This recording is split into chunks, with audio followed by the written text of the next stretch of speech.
Hi, everyone. This story sent by one of my friend, Mercy G. So let's begin. It's 2:45 a.m., and I sat in my grungy hotel room, with a box of two-day-old pizza, sitting on the bed, letting the roaches and mice fight over the last few slices. An ashtray filled to the brim, and bottles of beer piled on top of each other on the chair.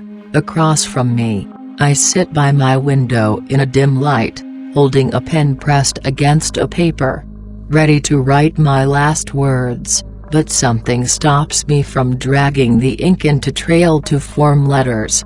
Occasionally crying as my apologies echoed back and forth in my head, so much apologies. I watch the rain hit and splatter on the window sill just beside me, and I begin to think if this whole thing right now is worth it. Is the 9mm in my mouth even an option? It seemed logical at the time, knowing the things I've done, the people I hurt. This wouldn't be justice, but it would bring me a new kind of pain the next life has to offer. Maybe I deserve it. It takes me around 10 minutes to write out what I need to say, and to finish my last bottle of beer. I thought I was drunk enough, but apparently not. Oh well. I lay down the pen and leave the note in the open for someone to find. I assume someone would hear the bang, and call the cops to find me with my head back, and a hole out the back of my head. I sit back in my chair and light one last cigarette holding the gun in my hand.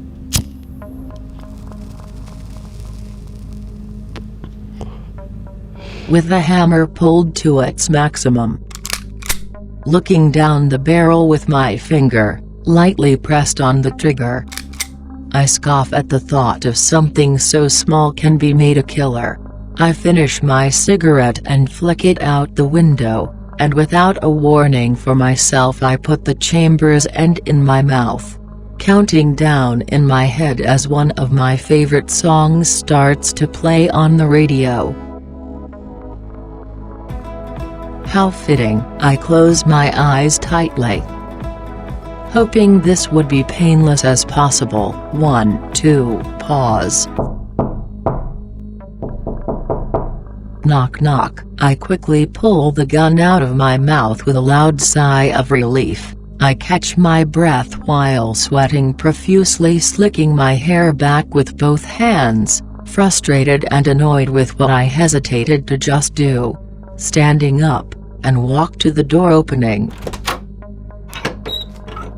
and turning away without looking, and walk over to the bed and sit down holding my head in my hands, as I throw the crumpled bedsheet over the cannon.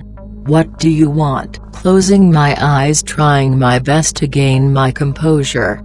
Can I talk to you for a minute? A voice replies in a warm whispering tone. Might have just been the beer affecting me, but the person sounds familiar. What is it? I ain't got no money or drugs. Not down with that shit, I say. The person, blocked by darkness, sits on the other side of the bed calmly, as I look over at him with my peripheral vision. What's up? I just need someone to talk to for a few minutes. Can you spare it?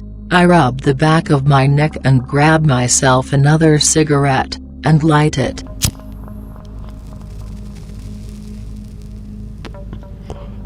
Sure, whatever man, spill your guts. As I blow the smoke upwards, wiping the sweat from my eyes, and he continues to talk. I feel really guilty. I got something I need to get off my chest and need to know what you think. Some time ago I left my dad's home, cause I felt like I wasn't appreciated, like he loved others more than me. I scoff as the cigarette bounces between my lips. Siblings, huh? Yeah, I guess you can say that. I left also because I was envious, jealous and wanted it all to myself. And it started a huge fight in the family. Others were hurt and Dad threw some of us out, And ever since then I've been doing so many bad things. All this rage just gets me and I do one bad thing after another. I look over my shoulder, with a smirk on my face. How bad can they be? Bud, really bad. The kind of stuff you feel proud of, but know it's wrong and keep doing it anyway. I throw my head back and laugh. While pulling out the gun from under the bedsheet, and point it upwards. Is it this bad? I look over at the stranger. And he doesn't even flinch at the sight of my gun. Which I find to be unusual. 'Cause who isn't afraid of a gun these days? The stranger looks over his shoulder at me, and I can barely see his face even as I squint curiously. And I notice something off about his face, his body figure, hair, and smell. It's a lot worse. I quickly stand up at the sound of his voice, sounding like multiple voices all talking at once, saying the same words. I feel a panic in my heart that I've never felt before. The gun in my mouth didn't scare me that much, but this sudden feeling I got was something entirely different. Pointing the gun at him, as he stands up, as his eyes start to glow a yellow fire-like glow within his pupils, and starts to walk towards me. His face slowly starts to come into the brighter side of the room's light. And I freeze in fear at the face I'm looking at. He takes a few steps forward, as I stumble back, dropping the gun to the floor, and he rests his hand on my shoulder. I look at his face and can't believe what I'm seeing.